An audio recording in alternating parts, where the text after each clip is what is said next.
I want to start this video off with a full game spoiler warning. If you have not completed Xenoblade Chronicles Definitive Edition, I suggest that you come back to this video after you have done so.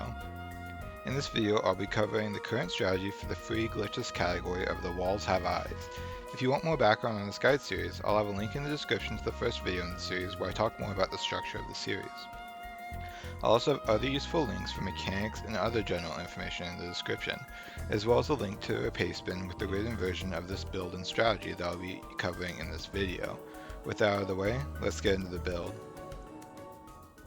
So the party that we're going to be running for this TA is going to be Ricky, Dunban, Ryan. The gear that we're going to be running on Ricky is the Machina Biter 3 with first attack plus, attack stability, and critical up. Then for his other gems we're going to be running 2 strength up gems, initial tension, and quick step.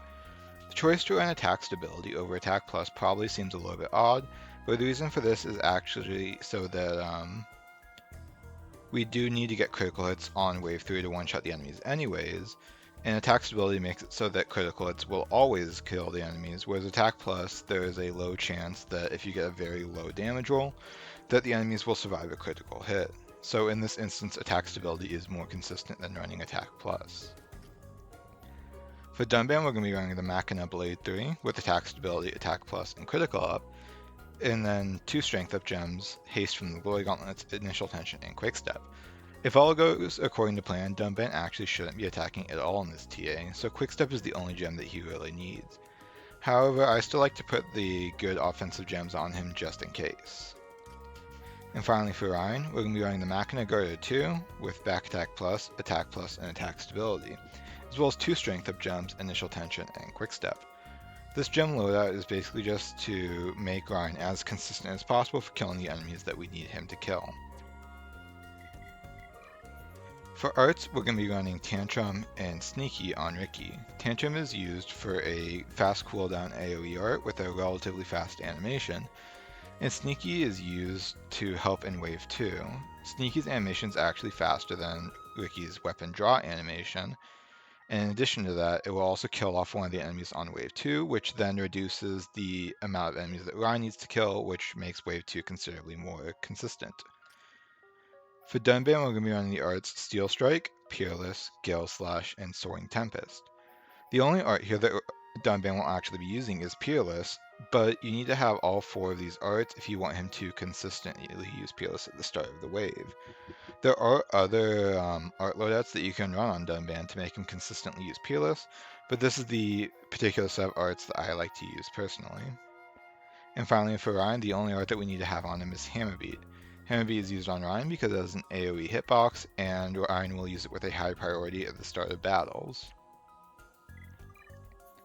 For skill trees, it's just going to be the usual stuff of optimizing for damage and quick step. I'll go ahead and scroll through my skills here, and you can copy them if you would like to. For the actual skill trees that we're running on each character, Ricky is running his critical up skill tree, whereas Dunban and Ryan are both using their strength up skill trees. There's not a whole lot more to say about that, so I'll just go ahead and finish scrolling through the skills, and then we'll go ahead and move on to the next section of the video.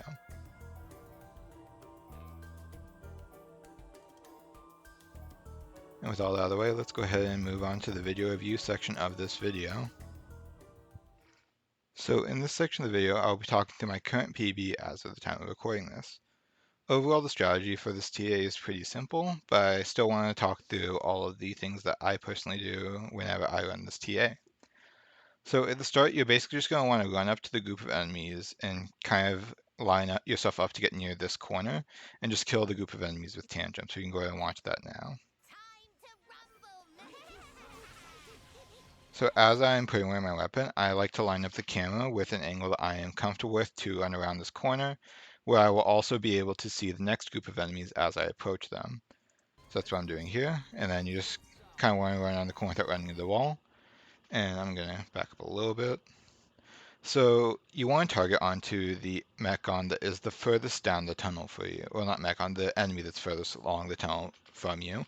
This will usually be one of the Mechon, but it doesn't really matter which enemy it is as long as it is the one that is the furthest down the tunnel. So you're going to want to run to the other side of the group of enemies and then use Sneaky.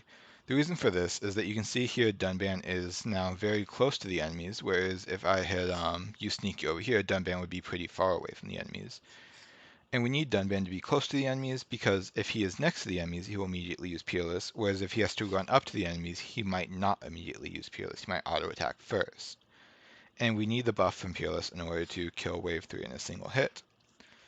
So here I kill this one enemy with Sneaky, and then I stay close enough to get the buff from Peerless, and as you can see, Dunban uses Peerless, Ryan uses Hammer Beat.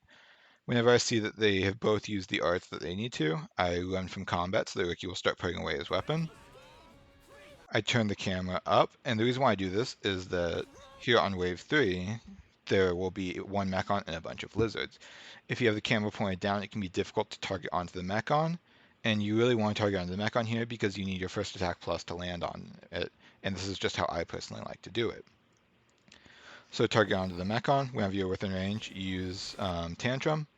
And then if you get a critical hit on every enemy, mostly the lizards are the ones that you need the critical hit on, but if you get a critical hit on the lizards, you will be able to kill them in a single hit, which will then allow you to quickly clear the wave. If you don't kill them on the first hit of Tantrum, you lose about half a second in killing them on the second hit of Tantrum, but overall, that's what you need to do. So I'll go and let this play out as I start going through the outro of the video, but I do hope that if you were looking to start running this TA, that you found this video helpful. If you have any questions, feel free to ask them in the comments, and I will do my best to answer them. With all that out of the way, though, I think that's about it for this video. I do hope that you enjoyed, and I will see you in the next one. See ya.